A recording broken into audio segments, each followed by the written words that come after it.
നമസ്കാരം. Raf talks ഫുട്ബോളിലേക്ക് ഏവർക്കും സ്വാഗതം. ഇന്നലെ യൂറോ കപ്പിൽ നടന്ന മത്സരത്തിൽ വിജയം നേടാൻ വമ്പന്മാരായ സ്പെയിനിന് കഴിഞ്ഞിരുന്നു.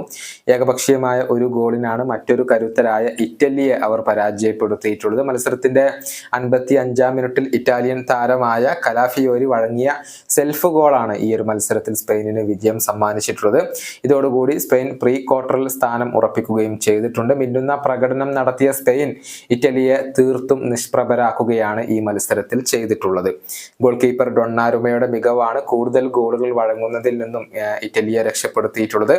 ഏതായാലും ഈ മത്സരത്തിന് ശേഷം തന്റെ സ്വന്തം ടീമിനെ പ്രശംസിച്ചുകൊണ്ട് രംഗത്ത് വന്നിരിക്കുകയാണ് സ്പെയിനിന്റെ പരിശീലകനായ ലൂയിസ് ഫൂന്റെ. ഇന്ന് സ്പെയിനിനേക്കാൾ മികച്ച ഒരു ടീം യൂറോപ്പിൽ ഇല്ല എന്നാണ് അദ്ദേഹം പറഞ്ഞിട്ടുള്ളത്. നിലവിലെ ചാമ്പ്യന്മാർക്കെതിരെയാണ് തങ്ങൾ ഈ ഒരു വിജയം നേടിയതെന്നും ഈ പരിശീലകൻ ഓർമ്മിപ്പിച്ചിട്ടുണ്ട്.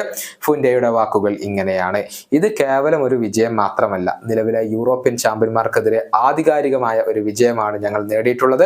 മത്സരത്തിൽ ആധിപത്യം പുലർത്തിയത് ഞങ്ങൾ തന്നെയാണ്. കൂടുതൽ ഗോളുകൾ ഞങ്ങൾക്ക് നേടാൻ സാധിക്കുമായിരുന്നു. ഞങ്ങൾക്ക് ഇനിയും ഒരുപാട് ഇംപ്രൂവ് ആവാനുണ്ട്. പടിപടിയായിക്കൊണ്ടാണ് ഞങ്ങൾ മുന്നോട്ട് പോകേണ്ടത്. നിലവിൽ ഞങ്ങളെക്കാൾ മികച്ച ഒരു ടീം യൂറോ കപ്പിൽ ഇല്ല. ഞങ്ങൾ തന്നെയാണ് മികച്ച രീതിയിൽ കളിക്കുന്നത്. പക്ഷെ ഞങ്ങൾ എളിമയോടുകൂടി തുടരണം. അടുത്ത റൗണ്ട് മത്സരങ്ങളിൽ ഞങ്ങൾ ജാഗ്രത പുലർത്തുകയും വേണം. ഇതാണ് സ്പാനിഷ് പരിശീലകൻ ഇപ്പോൾ പറഞ്ഞിട്ടുള്ളത്.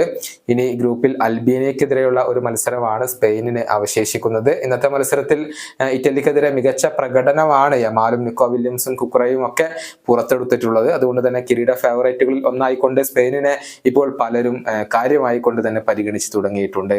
ഈ വീഡിയോയുടെ അവസാനിപ്പിക്കുന്നു. കാണാം.